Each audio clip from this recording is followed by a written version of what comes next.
Hello everyone, welcome to BI Consulting Pro. In this video, I'm going to show you how you can manage dynamic header based on hierarchical slicer selection.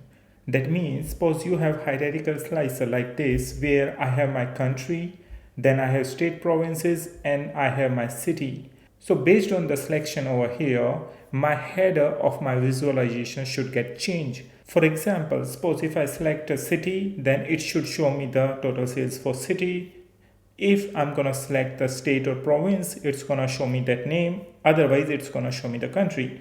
Over here, let's suppose I select this Alexandria city, and now you can see that the dynamic header is appearing over here, total sales for Alexandria. But if I select New South Wales, so now you can see that New South Wales is appearing. However, now if I'll go the top of the hierarchy and select Australia as my country, now you can see on this visualization, the header or the title of this visualization is now total sales for Australia.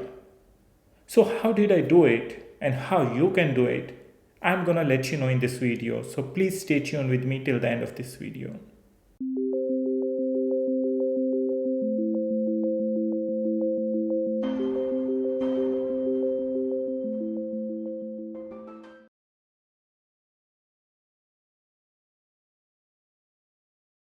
Now is the time when I'm going to show you how you can do that. But before that, whenever you are going to use hierarchy into your slicer, please remember that all the fields should come from the same table. Over here, if you will select this slicer, then if I'll go into the fields pane, you can see that all the fields are coming from the dim geography table, where I have my country names, then I have my state or province's name, and then the city name.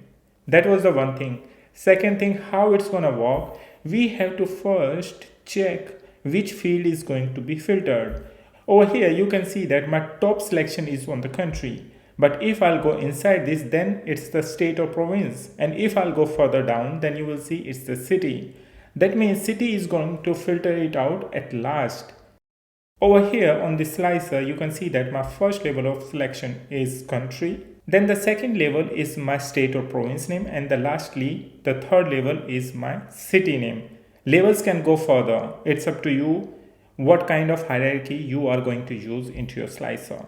So what we have to keep in mind, whenever we are going to write our DAX, we have to keep in mind which field is first going to get filtered. And based on that, we can create a DAX. So let me start writing a DAX over here. So please pay attention. Let me right click over here, click new measure. So over here, we are going to start writing the DAX code. So I'm going to give it a name. Now, as I just mentioned you, we have to first check which field is getting filtered. And we know that our city is at level 3. So first we are going to check that whether city is getting filtered or not. So for that, first we are going to use the if condition over here. And now the DAX function that I'm going to use over here is filtered. So I'm going to write it over here is filtered. And here what I'm going to use, I'm going to have a look at the city name. So my city name is in geography table. So it's saying is filtered city. That means it's checking whether the city name has been filtered or not. If it's being filtered, what I want to return, I want to return this. First I want to write some text, then I'm going to concatenate it with my selected value.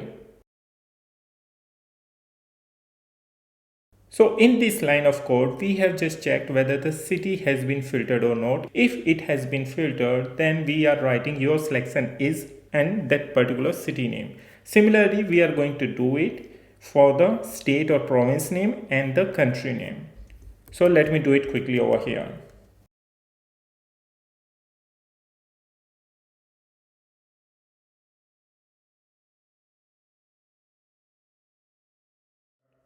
So guys, this is the code. What I did over here, first I checked is filtered city, whether my city has been filtered or not.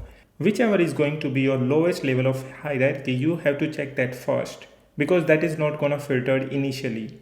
If you are going level 1 to 3, 3 over here is the city and level 1 is the country name. So first you have to check for the level 3, then level 2 and then level 1. That's how you have to come from the bottom to top in order to write your DAX code for this type of dynamic headers. So over here, you can see that first I checked for the city. If it's meeting the criteria, it's going to return your selection is and your city name. Then over here, I have checked for the state province name. And at last, I have checked for the country region name. That's how you have to do it. It's a pretty simple code. If you have any question and concern regarding this code, please don't forget to put your comment in the comment section and we are going to reply you ASAP. So it's been done. Now either you can hit the enter button or you can click over here. Now you can see on the fields pane on your right hand side, this test dynamic header has been created over here. I'm going to drag and drop over here. Now you can clearly see that whatever I have made my selection over here, whether I'm selecting Canada, France, Germany, United States or United Kingdom, it's going to give you this. What if I'm going to go to the level 2? That means my state province name. So you can see that if I select this England, it's going to select England. But if I'm going to come to the box, it's going to give you the box. I hope now you can also apply this same technique into your day-to-day work and you really enjoyed this video. If you learned something new today or you like this video, please don't forget to like this video. And also if you are over here for the very first time, please don't forget to subscribe our channel and hit the bell icon for all the latest Power BI updates and videos. See you in the next video.